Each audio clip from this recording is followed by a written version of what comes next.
Welcome you all to अपनी academy. तो guys कैसे हो आप लोग? बहुत अच्छे होंगे और आपकी जो एग्जामिनेशन की प्रिपरेशन है वो बहुत अच्छे से जा रही होगी। चाहे आप जेई की प्रिपरेशन कर रहे हो, नीट की, या क्लास 12 की बोर्ड एग्जाम की प्रिपरेशन कर रहे हो, सब चीज़ अच्छे से चल रही होगी। तो आज की बेसिकली जो हमारी डिस्कशन है ना, वो जो बोर्ड के बच्चे हैं, क्लास 12 के बोर्ड के एग्जाम देने अपियर करने वाले हैं 2021 में, उनके लिए अब 1 मंथ का टाइम एटलीस्ट बच चुका है। अप्रैल चल रही है और मई के फर्स्ट वीक में उनकी एग्ज़ाम स्टार्ट हो जाएगी। तो उनके लिए इंग्लिश में क्या करना चाहिए, अब 1 महीने बचे हैं, इंग्लिश के बारे में सोचना पड़ेगा हमें। जो बच्चे कंपटीशन की तैयारी करते हैं, जस्ट लाइक जेई, नीट या कोई भी अलग कंपटीशन की तैयारी करते हैं, उनका ज़्यादा फोकस इस पे नहीं रहता है। वो सोचते हैं लास्ट टाइम में, तो वो लास्ट टाइम हमारे पास आ गया। तो अभी से अब क्या करना है हमें कि इंग्लिश कितने दिनों में कर सकते हैं। देखो गाइस, इंग्लिश को ना हम ऐसा कुछ 12th में डिफिकल्ट नहीं है इंग्लिश। हमें बस थोड़ा बहुत नॉलेज होना चाहिए उस चैप्टर के बारे में, जिस चैप्टर से क्वेश्चंस आएंगे। जैसे फ्लैमिंगो हो गई, विस्टास हो गई, 2 बुक हैं इंग्लिश की, हम एज वी ऑल नो। तो उन दोनों से जो चैप्टर्स की कुछ नॉलेज अगर रहते हैं तो हम अच्छा स्कोर कर जाएंगे। तो एक ब्रीफ डिस्कशन करने आए हैं कि किस तरीके से हमें 10 या 10 से कम दिनों में कैसे हम कंप्लीट कर ले पूरे इंग्लिश को, और 95, 97, 98% सिक्योर कर ले इंग्लिश में। इंग्लिश का केवल तो पहले तो ये जान लेते कि डिलीटेड टॉपिक क्या है, कौन कौन सी है, कौन कौन सी टॉपिक नहीं आ रही हमारी। तो फर्स्ट ऑफ ऑल फ्लैमिंगो में हमारी पोएट एंड पैनकेक जो चैप्टर थी वो नहीं आ रही है। रोड साइड स्टैंड भी नहीं आ रही है। थर्ड जो है हमारा द इंटरव्यू, वो भी नहीं आ रही है। और उसके बाद गोइंग अ पैलेस, वो भी हमारी नहीं आ रही है। ये फ्लैमिंगो के रिलेटेड टॉपिक चैप्टर्स हैं, इनसे क्वेश्चंस आपको नहीं देखने को मिलेगी। वही विस्टास में देख ले तो द टाइगर किंग्स नहीं रहेगी। The journey to the end of the earth, ये भी नहीं है। मेमोरी ऑफ द चाइल्डहुड, ये भी हटा दिया गया है। सीबीएसई ने 2021 के सिलेबस में जो 30% डिक्रीज किया था उसमें से इसे हटा दिया। वही अगर राइटिंग सेक्शन की बात करें तो पोस्टर राइट मेकिंग आपको नहीं मिलेगी इस बार। वही बिजनेस लेटर और बिजनेस और ऑफिशियल लेटर जो हमें लिखनी पड़ती थी इंक्वायरी के लिए या रजिस्ट्रेशन कंप्लेन किसी चीज के लिए, वो देखने को नहीं मिलेगी आपको। और फिर आपको ये कोई लेटर जो हमें ये बिजनेस लेटर लिखने को मिलता था वो नहीं रहेगा। स्पीच आपको नहीं मिलेगी, डिबेट नहीं लिखने को रहेगा। तो इतने चीज जो है वो आप एक बार फिर से देख लो।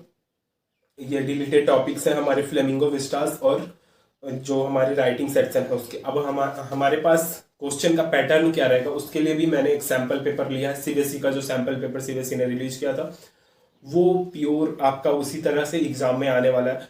तो ध्यान से देखना उस सैंपल पेपर को, और कम से कम 2-3 सैंपल पेपर करके ही जाना, क्योंकि उससे बेनिफिट मिलेंगे बहुत ज़्यादा। बहुत सारे बच्चों को प्रॉब्लम होती है कि बाद में उनके क्वेश्चंस छूट जाते हैं।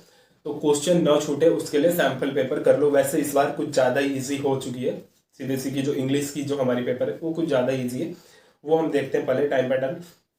सबसे पहले इंपॉर्टेंट बात ये कि हमारे पास 40 एमसीक्यू क्वेश्चंस रहेंगे, जिसमें आपको सिंगल करेक्ट आंसर रहेगा। सिंगल करेक्ट आंसर रहेगा तो उसमें आपका टाइम अच्छा खासा बच जाएगा और उसमें आप जल्दी से करके आगे निकल सकते हो। राइटिंग सेक्शन में टाइम दे सकते हो, लिटरेचर में टाइम दे सकते हो, अपना grammar, as we all know कि ग्रामर हमारा 12th में नहीं रहा था। तो चलिए हम एक बार अपना सैंपल पेपर देख लेते हैं कि किस तरह का क्वेश्चंस पूछा जा सकता है सीबीएसई के द्वारा 2021 के पेपर में। तो फर्स्ट ऑफ ऑल ये जो हमारा है ये रीडिंग सेक्शन का है। पैराग्राफ देख सकते हो, आपको 2 पैराग्राफ मिल जाएगा। 2 पैराग्राफ है, उससे एमसीक्यू क्वेश्चंस आ रहे हैं, देख रहे हैं। 11 क्वेश्चन रहेंगे आपके पास, उसमें से कोई 10 क्वेश्चंस करने के लिए बोला गया है। ये क्वेश्चंस आप देख सकते हो और पैराग्राफ पढ़ के इससे भी क्वेश्चंस कर सकते हो। वीडियो पॉज करो और यहाँ पे कर सकते हो क्वेश्चंस। ये सारे आपके एमसीक्यू क्वेश्चंस रहेंगे। टोटल 11 क्वेश्चंस रहते हैं, उसमें से आपको ओनली 10 क्वेश्चंस अटेम्प्ट करने रहते हैं। वही सेकंड पैराग्राफ सेम आपको देखने को मिल जाएगी। सेम चीज डिस्कस होते हुए दिख रही है कि रिपीट हो रही है कि हमारी एमसीक्यू रहेंगी क्वेश्चन। जितने भी क्वेश्चंस रहेंगी पैराग्राफ में वो एमसीक्यू क्वेश्चंस हैं सारे, आपके सिंगल करेक्ट आंसर्स हैं। तो उसके वो खत्म होने के बाद आपको ये कुछ ग्राफ, सेकंड पैराग्राफ जो रहेगा ना वो ग्राफ से रिलेटेड रहेगा। उससे आपको क्वेश्चंस अच्छे क्वालिटी के बन जाएंगे और आप ग्राफ से ज़्यादा अच्छा एनालाइज करके आंसर लगा सकते हो। जैसा कि ये सेकेंड ये पैराग्राफ अगर आप पढ़ो तो उसमें से आपको एनी 10 क्वेश्चंस करने हैं। On the basis of you understanding the passage any answer any 10 questions from the 11 that following. 11 में से कोई 10 क्वेश्चंस करने को रहेंगे। उसके बाद अगर हम आगे बढ़े तो आगे आप ये जो विजुअली जो इम्पायर्ड बच्चे हैं उनके लिए ये क्वेश्चंस है। तो उसके आगे बढ़ते हैं हम। उसके बाद लिटरेचर में हम जैसे ही आते हैं तो लिटरेचर में भी आपको ये देखिए, आपको थर्ड क्वेश्चन जो है लिटरेचर से, read the extract given below and attempt any 2 of 3। ये जो 3 है ना, 3 पैराग्राफ दे रखे हैं हमारे पास छोटे छोटे, उसको पढ़ के 3 में से 2 हमें अटेम्प्ट करने हैं। जैसे इसमें से 3 क्वेश्चन दे रखे हैं, 3 क्वेश्चंस में से भी 2 ही क्वेश्चन अटेम्प्ट करने हैं। अब यहाँ पे बहुत सारे बच्चे बोलेंगे कि क्या हम तीनों नहीं कर सकते?